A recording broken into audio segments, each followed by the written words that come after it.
எல்லாருக்கும் வணக்கம். இந்த நாளில் கூட வேதத்திலிருந்து வசனத்தை வாசித்து 1000 வருஷ அரசாட்சி குறித்து தியானிப்போம். மத்தேயு சுவிசேஷம் 25வது அதிகாரம் 5லிருந்து வாசிப்போம். மணவாளன் வர தாமதமான போது அவர் எல்லோரும் நித்திரை மயக்கமடைந்து தூங்கிவிட்டார்கள். நடுராத்திரியில் இதோ மணவாளன் வருகிறார், அவருக்கு எதிர்கொண்டு போக புறப்படுங்கள் என்கிற சத்தம் உண்டாயிற்று. அப்பொழுது அந்த கன்னிகள் எல்லோரும் எழுந்திருந்து தங்கள் தீவெட்டியில் ஆயத்தப்படுத்தினார்கள். புத்தி இல்லாதவர்கள் புத்தி உள்ளவர்களை நோக்கி, உங்கள் எண்ணெயில் எங்களுக்கு கொஞ்சம் கொடுங்கள், எங்கள் தீவெட்டி அணைந்து போகிறது என்றார்கள். புத்தி உள்ளவர்கள் பிரத்தியுத்தமாக, அப்படி அல்ல, எங்களுக்கும் உங்களுக்கும் போதாது இருக்கிறபடியால் நீங்கள் விற்கிற இடத்தில் போய் உங்களுக்காக வாங்கிக் கொள்ளுங்கள் என்றார்கள். அப்படி அவர்கள் வாங்க போனபோது மணவாளன் வந்துவிட்டார். ஆயத்தமாக இருந்தவர்கள் அவரோடு கூட கல்யாண வீட்டுக்குள் பிரவேசித்தார்கள். கதவு அடைக்கப்பட்டது. பின்பு மற்ற கன்னிகளும் வந்து, ஆண்டவரே ஆண்டவரே, எங்களுக்கு திறக்க வேண்டும் என்றார்கள். அதற்கு அவர், உங்களை அறியேன் என்று மெய்யாகவே உங்களுக்கு சொல்லுவேன் என்றார். இயேசு மணவாளன் 1000 வருஷ அரசாட்சி முடிஞ்சு தான் மணவாளன் வருகிறார். இந்த 1000 வருஷ அரசாட்சியில் நித்திரை மயக்கம் அடைந்து விட்டார்கள். ஏன்னா இந்த பூமி எங்கும் ஒரு தீங்கு இல்லாமல் சுகமோ சுகம்.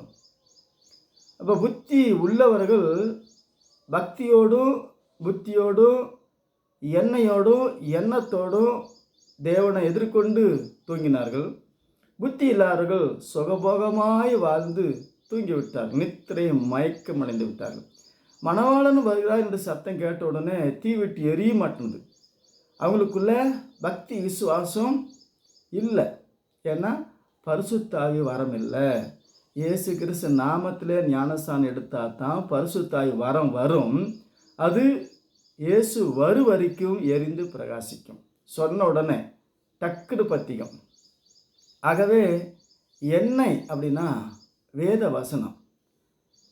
உடைய வசனம் என் காலுக்கு தீபமும் பாதைக்கு வெளிச்சமாக இருக்குது.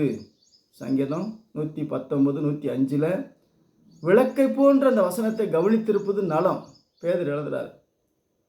அப்போ தேவனுடைய வசனத்தின்படி நம்ம வாழ்க்கை சரியாய் 100% பொருத்தமாக இருக்கணும்.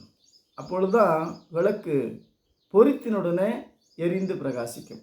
அந்த சத்தத்தை கேட்ட உடனே அப்படியே பிரகாசமாக நம்முடைய தீபம் எப்படி பெந்தகோஸ்து நாளில் அப்போஸ்தலர் மேல் தீபம் எரிந்தது போல இயேசு வருகிறார் என்ற சத்தம். மணவாட்டி அதே போல் புத்தி இல்லாத மணவாட்டிக்கு பிதா குமார் நாமத்தில் ஞானஸ்தானம் எடுத்தால் புத்தி இல்லாத மணவாட்டி. குழந்தை ஞானஸ்தானம் அது வேதம் தெரியாத மணவாட்டி அல்ல, அது விரியன் பாம்பு குட்டியினுடைய நிலை.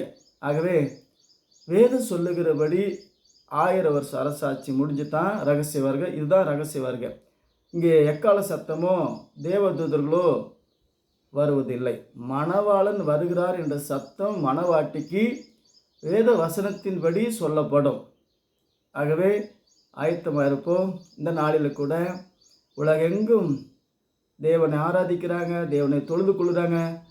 புத்தி உள்ள மனவாட்டியாக இருந்து தொழுது கொள்ள வேண்டும்.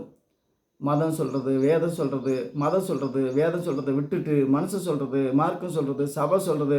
எங்கள் ஊழியக்காரர் சொன்னார், எங்கள் வெள்ளை நைட்டி ஆமாம், இதெல்லாம் வெள்ளை நைட்டி போட்டுட்டு உலகத்தை வெள்ளை ஆராய்ந்து பார்த்த உள்ள நொல்ல, அப்புறம் பரலோகத்துக்கு வரல. காரணம் வெள்ளை. இந்த வெள்ளையை பார்த்து அநேக மக்கள் நொல்லையாய் போனாங்க. 140 கோடி மக்கள் நொல்லக்கண்ணு, நல்ல கண்ணு கிடையாது.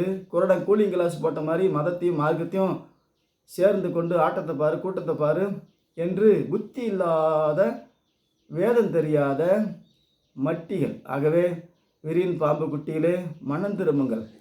ஆகவே 1000 வருஷ அரசாட்சிக்காக இயேசு 1000 வருஷ அரசாட்சி முடிஞ்சு ரகசிய வருகை. கல்யாண வீடு மணவாளன்.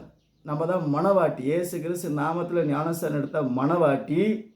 வேறு நாமமெல்லாம் புத்தி இல்லாத மண்ணாண்டி, ஊமாண்டி, ஓட்டாண்டி.